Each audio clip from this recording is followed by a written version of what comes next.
नमस्कार साथियों, आज मैं अपनी अगली क्लास लेके आया हूं।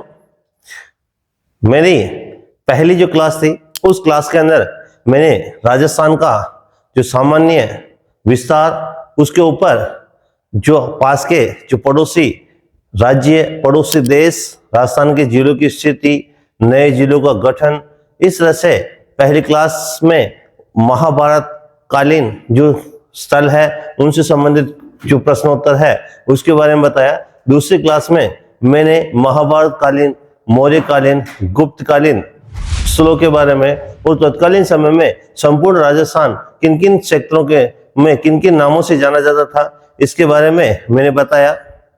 मेरी अगली क्लास के अंदर मैंने राजपूतों की उत्पत्ति और विभिन्न राजवंशों की जो सामान्य बेसिक जो जानकारी है वो उपलब्ध कराई।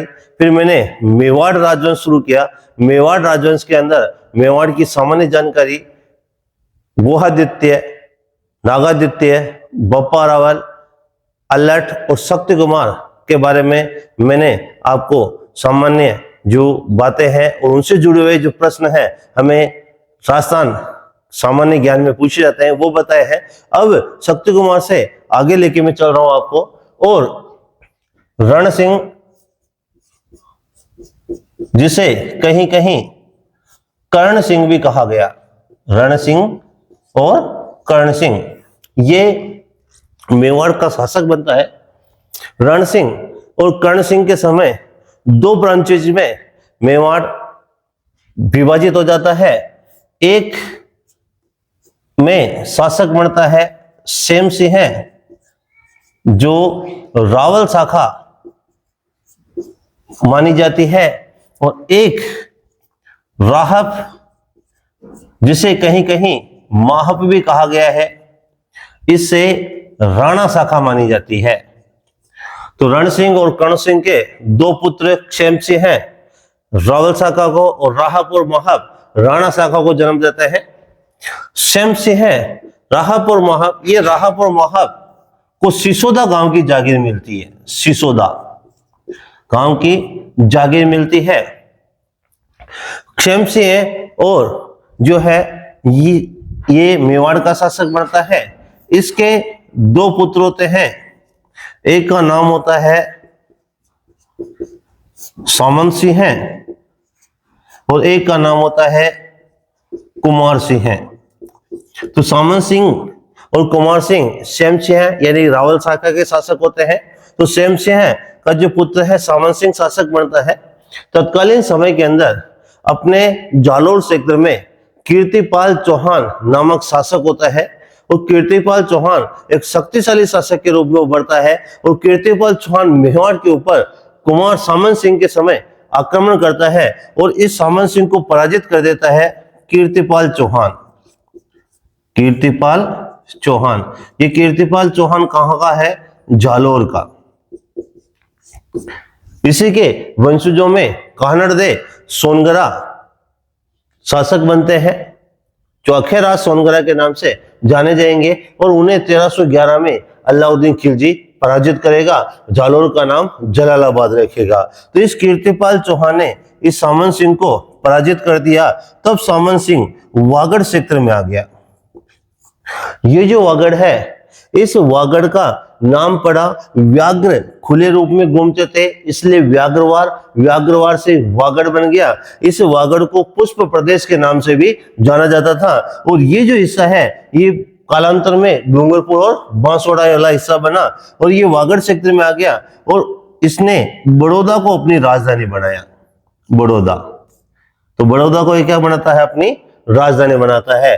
तो कीर्तिपाल चौहान जालोर का सामंत सिंह को हरा देता है, और सामंत सिंह वागड़ क्षेत्र में चला जाता है, और ये बड़ौदा को अपनी राजधानी बनाता है। फिर सामंत सिंह का एक वंशज होता है जिसका नाम होता है डूंगर सिंह। ये डूंगर सिंह 1358 ईस्वी के अंदर डूंगरपुर की स्थापना करता है। तो जो डूंगरपुर है उस डूंगरपुर की स्थापना डूंगर सिंह करता है 1358। डूंगरिया भील की ढाणी, पहाड़ों की नगरी, भीलों की पाल आदि नाम से डूंगरपुर को जाना जाता है। डूंगरिया भील की ढाणी, पहाड़ों की नगरी, भीलों की पाल डूंगरपुर को कहा जाता है। फिर इस डूंगर सिंह का एक वंशज होता है जिसका नाम होता है जगमाल।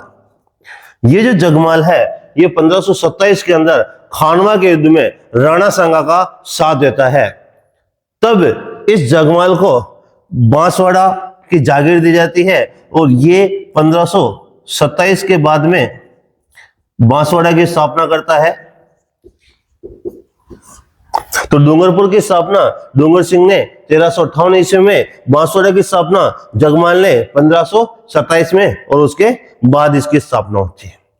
अब अपने जो समय होता है कि जो कुमार सिंह जो छोटा भाई होता है ये इस कीर्तिपाल चौहान को क्या कर देता है, पराजित। तो पराजित, और ये भी क्या कर देता है, इसे पराजित कर देता है। अब कुमार सिंह से अपना मेवाड़ राजवंश शुरू हो जाता है। तो रण सिंह, कर्ण सिंह, फिर उसके बाद में सेम सिंह, रावल शाखा, सामन सिंह के बाद में कुमार सिंह शासक बनता है। इस कुमार सिंह के बाद में जो मेवाड़ का शासक बनता है उसका नाम होता है अपने जेत्र सिंह। जेत्र सिंह, ये जेत्र सिंह अपने मेवाड़ के शासक बनते हैं। आपको पुनः इस चीज को समझाता हूं कि रण सिंह और कर्ण सिंह इनके दो लड़के सेम सिंह हैं जिसने रावल शाखा को जन्म दिया, राहापुर महक जिसने राणा शाखा को जन्म दिया। ये सिसोदा गांव में रहते हैं। सेम सिंह के जो रावल शाखा के हैं उनका वंशज सामन सिंह शासक बनता है। इस सामन सिंह को जालोर का कीर्तिपाल चौहान इन्हें पराजित कर देता है और सामन सिंह वागड़ क्षेत्र में जाता है और अपनी राजधानी बड़ौदा को बनाता है। फिर सामन सिंह का वंशज डूंगर सिंह होता है जो 1358 ईस्वी में डूंगरपुर की स्थापना करता है। राणा सांगा का साथ देने वाला जो जगमाल है वो जगमाल 1527 में बांसवाड़ा की स्थापना करता है। कुमार सिंह कीर्तिपाल चौहान को पराजित कर देता है और कुमार सिंह शासक बनता है। इस कुमार सिंह के बाद में जेत्र सिंह मेवाड़ का शासक बनता है। इस जेत्र सिंह के समय जो सबसे बड़ी घटना होती है वो होती है कि उस समय दिल्ली के अंदर इल्तुतमिश का शासन था। इल्तुतमिश, तो दिल्ली के अंदर इल्तुतमिश का शासन था और ये इल्तुतमिश क्या करता है, मेवाड़ के ऊपर आक्रमण करता है और आक्रमण के दौरान ये नागदा पर आक्रमण करता है। जेत्र सिंह इल्तुतमिश का आक्रमण तो विफल कर देता है मगर इल्तुतमिश की सेना इस नागदा को जलाकर राख कर देती है। ये वो समय होता है जब मेवाड़ के अंदर राजधानी का परिवर्तन होगा। नागदा की स्थापना नागादित्य ने की थी और नागदा को अपनी राजधानी बनाया था। गुहादित्य ने 566 ईस्वी में गोहिल वंश की स्थापना की थी। गोहिल वंश के सिक्के आगरा से मिले हैं। गुहादित्य के पिता का नाम शिलादित्य, माता का नाम पुष्पवती होता है। गुहा में पैदा होने के कारण से गुहादित्य कहा जाता है। गुहादित्य के बाद में नागादित्य शासक बनता है और नागदा की स्थापना कर उसे अपनी राजधानी बनाता है। इस नागदा को जलाकर राख कर देता है इल्तुतमिश। तब ये जेत्र सिंह 1234 ईस्वी में नगरी को अपनी राजधानी बनाता है। इस नगरी का जो प्राचीन नाम था वो मध्यमिका था। तो नागदा के बाद मेवाड़ की राजधानी नगरी बनती है। 1234 ईस्वी में कौन बनाता है, जेत्र सिंह बनाता है। नगरी का प्राचीन नाम क्या था, मध्यमिका। मध्यमिका किस जनपद की राजधानी थी, सीवी जनपद की राजधानी थी। इसलिए सीवी जनपद के सिक्के कहां से मिले हैं, नगरी से मिले हैं। और नगरी जो सभ्यता है वो किस नदी के किनारे विकसित हुई, बेड़च नदी के किनारे पर विकसित हुई। इस जेत्र सिंह के का ये महत्वपूर्ण जो कदम होता है कि 1234 ईस्वी में ये नगरी को राजधानी बनाता है। इसी समय दोसा के बाद में अपने कच्छावा वंश की जो राजधानी है वो आमेर को बनाया जाता है और ये बनाता है कोकिलदेव। 1207 ईस्वी के अंदर कोकिलदेव आमेर को क्या बनाता है, राजधानी बनाता है। और 1234 ईस्वी में जेत्र सिंह नगरी को क्या बनाता है, राजधानी बनाता है। इस जेत्र सिंह के बाद में एक महाराणा होते हैं। इस महाराणा का नाम होता है तेज सिंह। महाराणा तेज सिंह। ये महाराणा तेज सिंह के समय राजस्थानी चित्रकला का प्रथम चित्र रचा जाता है जिसका नाम होता है श्रावक प्रतिक्रमण सूत्र चूर्णी। श्रावक प्रतिक्रमण सूत्र चूर्णी।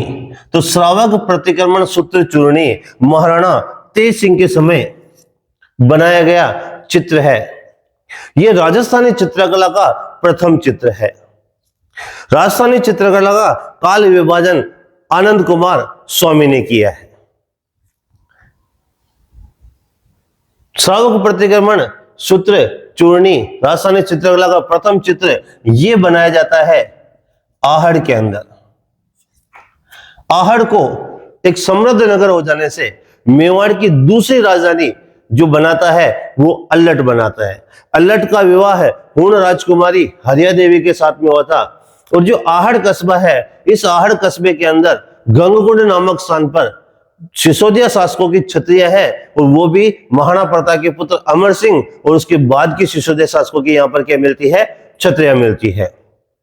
आहड़ एक पुरातात्विक स्थल है जहां पर तांबा गलाने की भट्टियां मिली है, इसलिए उसे ताम्रवती नगरी कहा जाता है। और आहड़ आयड़ नदी के किनारे पर विकसित हुई। आयड़ नदी जब आगे जाकर उदय सागर झील में गिरने के बाद निकलती है तब उसे बेड़च कहते हैं। बेड़च के किनारे के ऊपर नगरी सभ्यता डेवलप हुई, और उसी बेड़च में चित्तौड़ दुर्ग के पास में गंभीरी नदी आके मिलती है, और वही बेड़च विगोद भीलवाड़ा में बनास और मैनाली के साथ त्रिवेणी बनाती है। त्रिवेणी संगम विगोद भीलवाड़ा, बनास, बेड़च और मैनाली का। तो इस आहड़ के अंदर कमल चंद के द्वारा, आहड़ में कमल चंद के द्वारा 1261 के अंदर यह चित्र बनाया गया। और शासक कौन थे, महाराणा तेज सिंह। तो महाराणा तेज सिंह के समय आहड़ में कमल चंद द्वारा 1261 में राजस्थानी चित्रकला का प्रथम चित्र श्रावक प्रतिक्रमण सूत्र चूर्णी बनाया जाता है। राजस्थानी चित्रकला का दूसरा जो चित्र है वो सुपासना चर्यम है, और राजस्थानी चित्रकला का जो तीसरा चित्र है वो कटप सूत्र सोमेश्वरम है। तो श्रावक प्रतिक्रमण सूत्र चूर्णी, सुपासना हच्चर्यम और कटप सूत्र सोमेश्वरम ये राजस्थानी चित्रकला के प्रथम, द्वितीय और तृतीय चित्र है। राजस्थानी चित्रकला का जो काल विभाजन है वो आनंद कुमार स्वामी ने किया, और उन्होंने अपनी पुस्तक राजपूत पेंटिंग में इसे राजपूत शैली कहा है। चित्रकला की राजस्थान के अंदर मुख्य जो स्कूल है या मुख्य जो केंद्र है वो 4 है, जिसमें मेवाड़, मारवाड़, ढूंढाड़ और हाड़ौती है। मेवाड़, मारवाड़, ढूंढाड़ और हाड़ौती। तो ये चित्रकला की अगर अपन बात करें तो जो चित्रकला है, इस चित्रकला के 4 प्रमुख केंद्र है। एक है अपना मेवाड़, एक है मारवाड़, एक है ढूंढाड़ और एक है हाड़ौती। ये राजस्थानी चित्रकला के मुख्य 4 केंद्र है, जिन्हें 4 स्कूल कहा जाता है। Mewar school, Marwar school, Dhundhar school और हाड़ौती स्कूल। इनकी फिर अलग अलग शैलियां प्रसिद्ध है। जैसे मेवाड़ के अंदर उदयपुर शैली प्रसिद्ध है। मेवाड़ के अंदर उदयपुर शैली, नाथद्वारा शैली, चावंड शैली, देवगढ़ शैली, ये मेवाड़ जो स्कूल है, मेवाड़ स्कूल, इसकी उप शैलियां हैं। तो मेवाड़ स्कूल में उदयपुर शैली, नाथद्वारा शैली, चावंड शैली और देवगढ़ शैली आते हैं। इस तरह से मारवाड़ में जोधपुर शैली, बीकानेर शैली, नागौर शैली और विश्व प्रसिद्ध किशनगढ़ शैली, ये मारवाड़ स्कूल की उप शैलियां हैं। तो आपको ध्यान रखना है, किशनगढ़ मारवाड़ स्कूल की उप शैली है, या किशनगढ़ शैली मारवाड़ शैली की उप शैली है। ढूंढाड़ के अंदर जयपुर शैली, अलवर शैली, एक उनियारा है, उनियारा टोंक शैली, ये ढूंढाड़ की उप शैलियां हैं। हाड़ौती के अंदर कोटा शैली, बूंदी शैली और झालावाड़ शैली ये प्रमुख शैलियों में आते हैं। भगवान श्री कृष्ण के जो चित्र है वो नाथद्वारा शैली की विशेषताएं हैं। पांव में पायजेब, नाथद्वारा शैली की विशेषता है।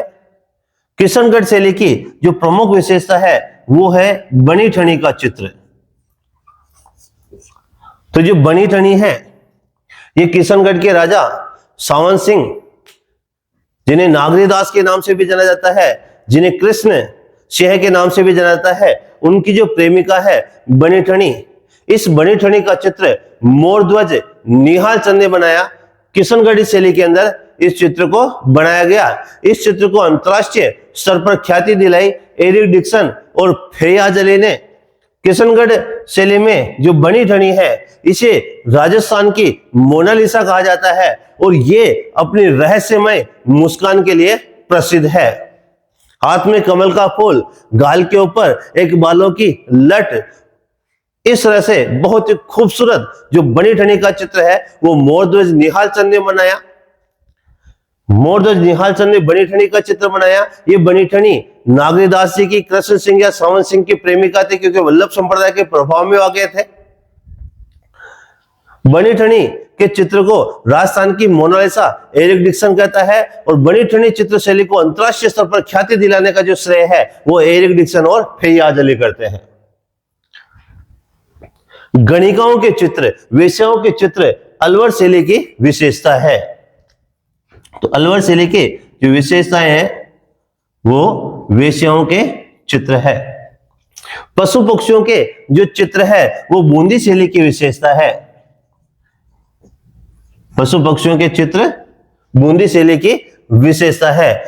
हाथियों का मल्ल युद्ध कोटा शैली की विशेषता है। तो महत्वपूर्ण जो क्वेश्चन है वो आपको ध्यान रखना है कि पशु पक्षियों के जो चित्र है वो बूंदी शैली, बहुत बार क्वेश्चन पूछा गया है। वेश्याओं के चित्र अलवर शैली, बहुत बार क्वेश्चन पूछा गया है। बनी ठनी के बारे में किशनगढ़ शैली का बहुत बार क्वेश्चन पूछा गया है। और जयपुर शैली में ईश्वरी सिंह का प्रथम आदमकद चित्र बना था। ईश्वरी सिंह का प्रथम आदमकद चित्र, तो राजस्थानी चित्रकला का प्रथम आदमकद चित्र ईश्वरी सिंह का बना था, जयपुर शैली में बना था। तो ये अपन जैसे बात कर रहे हैं वो चित्रकला के बारे में थोड़ा सा मैंने आपको समझाने की कोशिश की है। तो चित्रकला के अंदर Mewar school, Marwar school, Dhundhar school और हाड़ौती स्कूल। इसमें उदयपुर शैली, नाथद्वारा शैली, चावन शैली और देवगढ़ शैली, जोधपुर, बीकानेर, नागौर और किशनगढ़। किशनगढ़ शैली की विशेषता है बनी ठनी, जिसका चित्र मोरध्वज निहाल चंद ने बनाया। राजस्थान की मोनालिसा कहा जाता है। एरिक डिक्सन और फैयाज अली का इसका संबंध है। नागरीदास, सावन सिंह और कृष्ण सिंह की प्रेमिका थी और मोरध्वज निहाल चंद इसका चित्रकार है। ढूंढाड़ के अंदर जयपुर शैली, अलवर शैली, उनियारा शैली। अब अलवर शैली वेश्याओं के चित्रों के लिए प्रसिद्ध है। जयपुर ईश्वरी सिंह का पहले आदमकद चित्र, आदमकद जो चित्र बनाया गया है। हाड़ौती में कोटा शैली, बूंदी शैली, झालावाड़ शैली। अब कोटा शैली, बूंदी शैली में पशु पक्षियों का चित्र है और हाथियों का मल्ल युद्ध, हाथियों का मल्ल युद्ध और महिलाओं द्वारा जो शिकार करते हुए चित्र है वो कोटा शैली की विशेषता है। चित्रकला के अंदर अगर मैं कपड़े पर जो चित्रकारी है उसकी अगर मैं बात करूं, कपड़े पर चित्रकारी, तो ये दो तरह की होती है। एक अपने होती है पिछुआई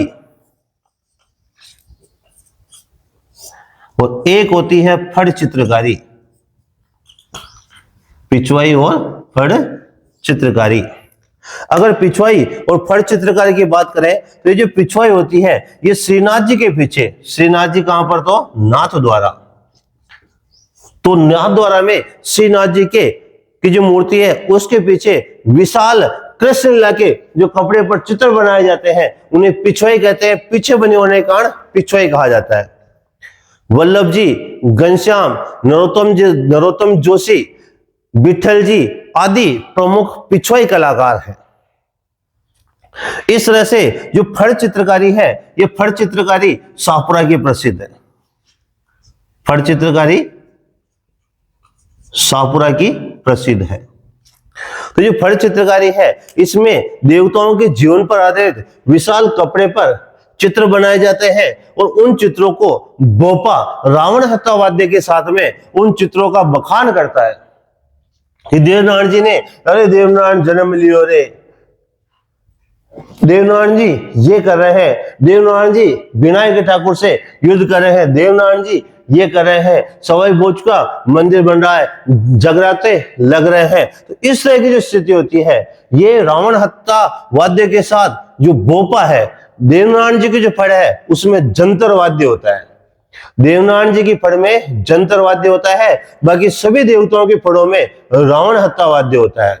आधे कटे नारियल से उसके ऊपर तार बांधकर और बजाया जाता है गज की सहायता से, वो कहलाता है रावण हत्या। सुनाई देती है जिसकी धड़कन तुम्हारा दिल या हम। इस गाने में जो आपको धुन सुनाई देती है वो रावण हत्या वाद्य की है। आधे घंटे नारियल से बनता है, तार से बजाया जाता है, इसलिए उसे तत्वाद्य कहते हैं। दो तुम्बे होते हैं, उन दो तुम्बों के मध्य तार बांध के जंतर वाद्य बजाया जाता है, जो केवल और केवल देवनारायण जी की फड़ में युक्त होता है।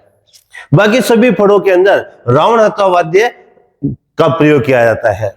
श्रीलाल जोशी, जिन्हें शिल्प गुरु अवार्ड से सम्मानित किया, शांतिलाल जोशी, गोंतली देवी और पार्वती जोशी प्रमुख फड़ कलाकार है। फड़ को ठंडी करना, जब जीर्ण शीर्ण फड़ को किसी पवित्र सरोवर या किसी नदी में विसर्जित कर दिया जाता है, तब उसे फड़ को ठंडी करना कहा जाता है। विश्व की सबसे बड़ी जो फड़ है वो देवनारायण जी की फड़ है, जो वर्तमान में जर्मनी संग्रहालय के अंदर पड़ी हुई है। विश्व की सबसे छोटी फड़ भी देवनारायण जी की फड़ है, क्योंकि फड़ पर उनके जो फड़ है देवनारायण जी की, उसके ऊपर डाक टिकट जारी किया गया है। सबसे आकर्षक फड़ पाबू जी की फड़ है। तो फड़ों के बारे में और जानकारी लेंगे अपन, पिछवाई के बारे में लेंगे। अब कपड़े पर जो चित्रकारी है उसे फड़ चित्रकारी और पिछवाई कहा जाता है। इसी तरह से अगर अपन बात करें, और मैं बात कर रहा हूं दीवार के ऊपर चित्रकारी, जिसको अपन कहते हैं भित्ति चित्रण। तो जो भित्ति चित्रण है, इस भित्ति चित्रण की अगर मैं आपको सामान्य जानकारी दूं, तो इस भित्ति चित्रण में पहला जो होता है उसे कहते हैं अरायस, जिसे अपन फ्रेस्को बुनो भी कहते हैं, जिसे आला गिला भी कहते हैं, और इसको पना भी कहा जाता है। एक्चुअल में ये होता क्या है कि जो चित्र है उस चित्र को गीली दीवार के ऊपर वो चित्र बनाया जाता है, जिससे कलर अंदर सोख दिया जाता है केशिकत्व के कारण, और वो चित्र चिरकाल तक, तो किसी भी चित्र को चिरकाल तक सुरक्षित रखने के लिए गीली दीवार के ऊपर जो चित्रकारी की जाती है उसे अराइज कहा जाता है, फ्रेस्को बुनो कहा जाता है, आला गीला कहा जाता है और पना कहा जाता है। अपने शेखावटी क्षेत्र के अंदर ये प्रसिद्ध है। एक जो चित्रकारी होती है उसे कहते हैं फ्रेस्को सेको। ये सूखी दीवार के ऊपर जो चित्रण किया जाता है उसे फ्रेस्को सेको कहा जाता है। एक होती है आलनिया, ये आलनिया अपने कोटा के अंदर है। एक होती है दर प्रथा, जो अपने भरतपुर की भित्ति चित्रण प्रसिद्ध है।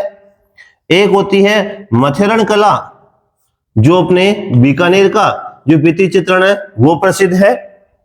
मैं भित्ति चित्रण की बात कर रहा हूं कि भित्ति चित्रण में शेखावटी क्षेत्र में चित्रों को चिरकाल तक सुरक्षित रखने के लिए अरायस, फ्रेस्को बुनो, आला गीला और पना गीली दीवार के ऊपर चित्रकारी की जाती है, शेखावटी के अंदर प्रसिद्ध है। सूखी दीवार पर फ्रेस्को सेको किया जाता है।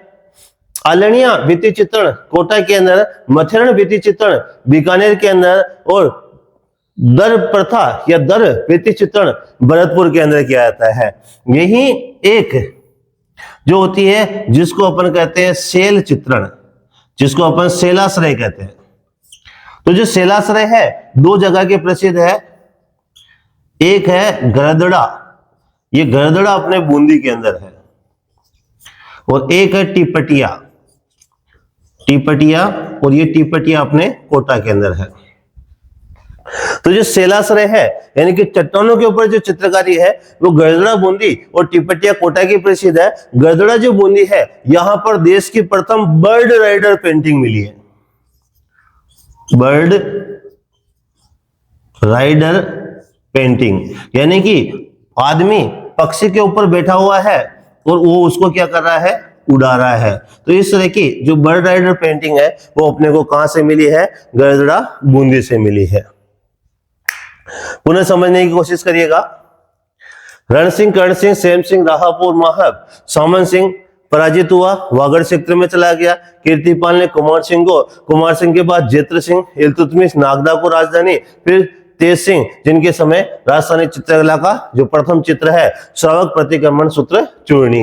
आहड़ कमलचंद 1261 में ये चित्र बनाता है। चित्रकला की 4 प्रमुख स्कूल है, मेवाड़, मारवाड़, ढूंढाड़ और हाड़ौती। उदयपुर, नाथद्वारा, चावंड और देवगढ़ मेवाड़ स्कूल की उपशैलियां। जोधपुर, बीकानेर, नागौर, किशनगढ़ मारवाड़ स्कूल की उपशैलियां।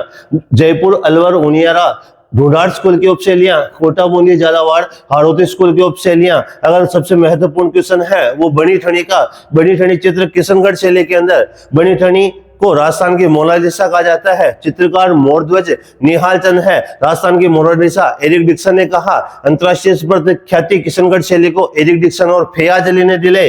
बनी ठनी नागरिक दास की प्रेमिका, जिसे कृष्ण सिंह और सामन सिंह भी कहा जाता है।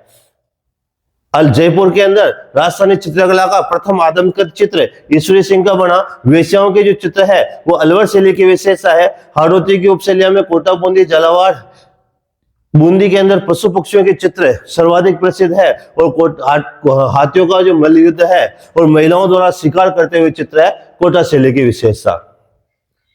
कपड़े पर चित्रकारी के 2 प्रमुख केंद्र है, एक है छापुरा की फट चित्रकारी और एक नाथद्वारा की पिछवाई। पिछवाई नाथद्वारा श्रीनाथ जी के पीछे कपड़े पर बने विशाल चित्र होते हैं। उन विशाल चित्रों में कृष्ण लीला मुख्य रूप से उसमें होती है। घनश्याम, नरोत्तम नारायण, विठल जी, ये प्रमुख पिछवाई कलाकार है। प्रमुख फट चित्रकारों के अंदर श्रीलाल जोशी, शांतिलाल जोशी, गोंतली देवी, पार्वती जोशी प्रमुख फट चित्रकार है। फट देवताओं के जीवन पर आधारित चित्र होते हैं, जिसमें देवताओं के जीवन का वर्णन होता है। बोपा रावण हत्या वाद्य के साथ में फट का वाचन करता है, मगर देवनारायण जी की फट में जंतर वाद्य का प्रयोग किया जाता है। जंतर वाद्य 2 तुम्बों से बनता है और आधे कटे नारियल से बनता है रावण हत्ता। रावण हत्ता और जंतर दोनों ही तत्ववाद्य है। तार से बजेगा तो तत्ववाद्य, फूंक से बजेगा तो सुशिर वाद्य, थाप देके बजाएगा तो अवनद वाद्य, और अगर धातु से बना है तो उसे घन वाद्य कहा जाता है। ये 4 प्रकार होते हैं वाद्य यंत्रों के। अब मैं इससे आगे आपको बताऊंगा कि समर सिंह तेज सिंह के बाद में मेवाड़ का शासक बनता है। और जो समर सिंह है, इस समर सिंह के 2 पुत्र होते हैं। एक पुत्र का जो नाम होता है वो होता है कुंभकर्ण, और ये कुंभकर्ण नेपाल चला जाता है और नेपाल में भी मेवाड़ का ही शासक बनते हैं। तो मेवाड़ के जो शासक है सिसोदिया है वो नेपाल के अंदर भी शासन करते हैं। इस तरह से एक शासक बनता है जिसका नाम है समर सिंह है। ये जो समर सिंह है, इस समर सिंह के 2 पुत्र होते हैं। एक समर सिंह का पुत्र होता है जिसका नाम होता है कुंभकर्ण, और ये कुंभकर्ण चला जाता है नेपाल।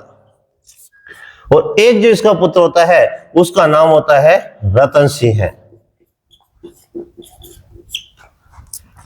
ये रतन सिंह मेवाड़ का शासक बनता है 1301 के अंदर, और 1303 में अलाउद्दीन खिलजी आक्रमण करता है और अलाउद्दीन खिलजी इस रतन सिंह को पराजित कर देता है।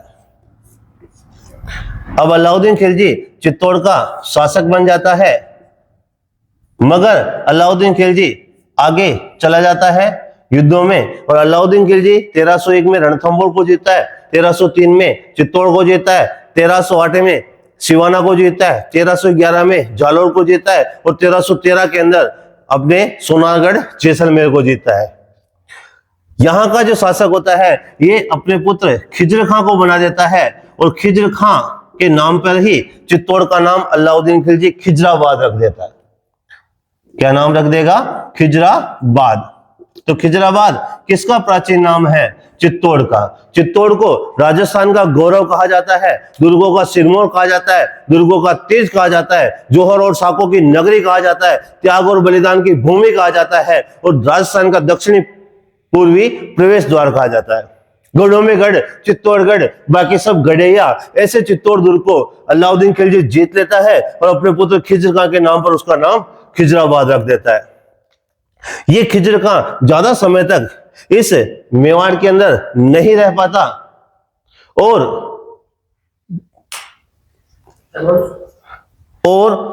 ये इस तरह से करता है कि अपने अलाउद्दीन खिलजी मालदेव सोनगरा ने कानड़देव सोनगरा के विरुद्ध 1311 के अंदर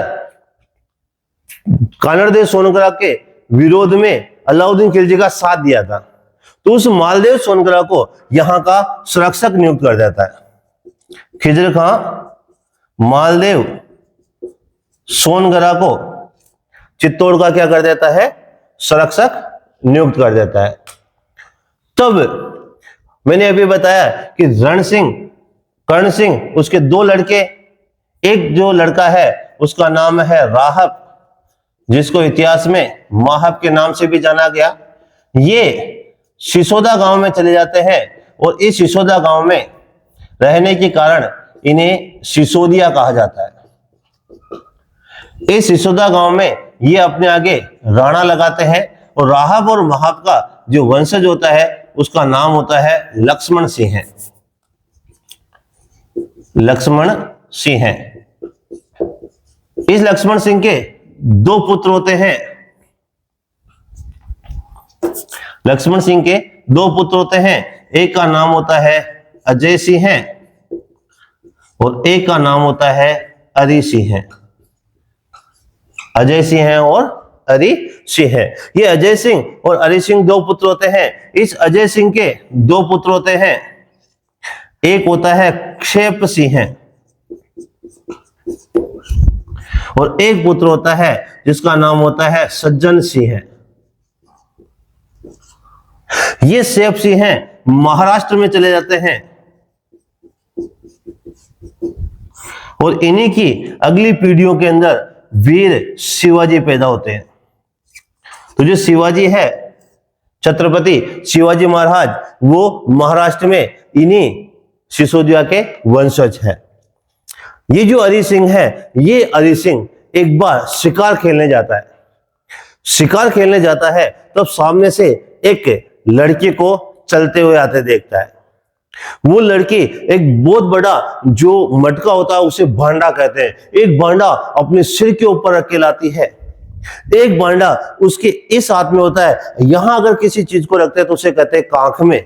तो एक भांडा उसके कांख में, वो भैंसों को लेकर आ रही थी और एक नवनिहाल जो भैंस का बच्चा है, जिसे सानी भाषा में अपन पाडा कहते हैं, उस पाडे को एक हाथ में पाडा, एक हाथ में भांडा, सिर के ऊपर भांडा और मटकती हुई वो चंदाना राजपूत महिला, चंदाना राजपूत महिला जब इस तरह से मटकती हुई आ रही थी, अरि सिंह का दिल आ जाता है उसके ऊपर और वो उससे विवाह करता है। और इन दोनों के जो पुत्र होता है उस पुत्र का नाम होता है राणा हम्मीर। तो राणा हम्मीर अरि सिंह और चंदाना राजपूत महिला का पुत्र है और यही राणा हम्मीर कुंभा ने गीत गोविंद के ऊपर टीका लिखी है जिसका नाम है रसिक प्रिया। विजय स्तंभ चित्तौड़ के यहां पर जो प्रशस्ति लिखी हुई है उसका नाम है कीर्ति स्तंभ प्रशस्ति। तो कीर्ति स्तंभ प्रशस्ति जो विजय स्तंभ चित्तौड़ में लिखी हुई है और रसिक प्रिया जो महाराणा कुंभा ने गीत गोविंद के ऊपर टीका लिखी है, इन दोनों के अंदर इस राणा हम्मीर को मेवाड़ का उद्धारक और विषम घाटी पंचानन बताया गया है। विषम घाटी पंचानन, तो विषम घाटी पंचानन राणा हम्मीर को बताया गया है। विषम परिस्थितियों में भी शेर के समान दिखाई देने वाला विषम घाटी पंचानन राणा हम्मीर। ये जो राणा हम्मीर है, इस मालदेव सोनगरा की पुत्री से ये राणा हम्मीर शादी करता है। मालदेव सोनगरा की पुत्री से राणा हमीर शादी करता है और इस मालदेव के बाद में इसका जो पुत्र होता है जय सिंह है, इस जय सिंह को चित्तौड़ के अंदर 1326 ईस्वी के अंदर क्या करता है, पराजित कर देता है और यहां पर मेवाड़ में सिसोदिया वंश की स्थापना करता है। तो मेवाड़ में सिसोदिया वंश की जो स्थापना करता है वो राणा हमीर करता है। समर सिंह के दो लड़के कुंभकर्ण नेपाल चला गया। नेपाल के अंदर जो शाही राजवंश है वो भी कौन है, तो गोहिल और सिसोदिया है। इस समर सिंह का लड़का रतन सिंह शासक बनता है 1301 में और अलाउद्दीन खिलजी 1303 में आक्रमण करता है। अलाउद्दीन खिलजी दुर्ग को जीत लेता है और शासक अपने पुत्र खिजर खां को बनाकर चित्तौड़ का नाम खिजराबाद रख देता है और आगे सिवाना के अभियान पे चला जाता है, जालौर के अभियान में चला जाता है, सोनागढ़ जैसलमेर के अभियान पे चला जाता है। खिजर खां भी ज्यादा समय तक यहां नहीं रुकता और अलाउद्दीन खिलजी का साथ देने वाले मालदेव सोनग्रा को चित्तौड़ का संरक्षक बनाकर खुद दिल्ली चला जाता है। तत्कालीन समय के अंदर मैंने बताया कि रण सिंह और कर्ण सिंह का लड़का राहब और माहब जो सिसोदा गांव में रहने के कारण सिसोदिया कहलाया, वो अपने आगे राणा लगाते हैं। लक्ष्मण सिंह उनका वंशज होता है जिसके दो पुत्र होते हैं, अजय सिंह और हरि सिंह। अजय सिंह का एक पुत्र सेब सिंह है, महाराष्ट्र चला जाता है। उसी की आने वाली पीढ़ियों में शिवाजी महाराज पैदा होते हैं, छत्रपति शिवाजी महाराज, वीर शिवाजी महाराज पैदा होते हैं। अजय सिंह का छोटा लड़का सज्जन सिंह होता है। इसका पुत्र हरि सिंह चंदाना राजपूत महिला से विवाह करता है और उनके विषम घाटी पंचानन कहने वाला और मेवाड़ में पुनः सिसोदिया वंश की स्थापना करने वाला राणा हमीर पैदा होता है, जिसे रसिक प्रिया जो कीर्तिसम प्रशस्ति और रसिक प्रिया जो महाराणा कुंभा ने गीत गोविंद में टीका लिखी और विजय स्तंभ चित्तौड़ के यहां पर लिखी हुई कीर्तिसम प्रशस्ति में जिसे विषम घाटी पंचानन कहा गया है। यही राणा हमीर इस मालदेव सोनग्रा की पुत्री से शादी करके इनके साले जय सिंह के समय चित्तौड़ को 1326 ईस्वी में जीत लेता है और ये सिसोदिया वंश की क्या कर लेता है, स्थापना करता है। तो यहां से गोहिल शाखा रतन सिंह से खत्म होती है और अपने सिसोदिया शाखा इस राणा हमीर से 1326 में क्या हो जाती है, शुरू हो जाती है। इसलिए मैंने आपको प्रारंभ में लिखाया कि वंश कौन सा, गोहिल और सिसोदिया। अब हम इन शासकों में राणा हमीर को भी जानते हैं और रतन सिंह को भी जानते हैं। आज के लिए इतना ही। मैं रतन सिंह, अलाउद्दीन खिलजी, सुंदरतम रानी पद्मिनी, राघव चेतन, इन सब को लेकर अगली क्लास में आपके समक्ष उपस्थित होऊंगा। बहुत बहुत धन्यवाद।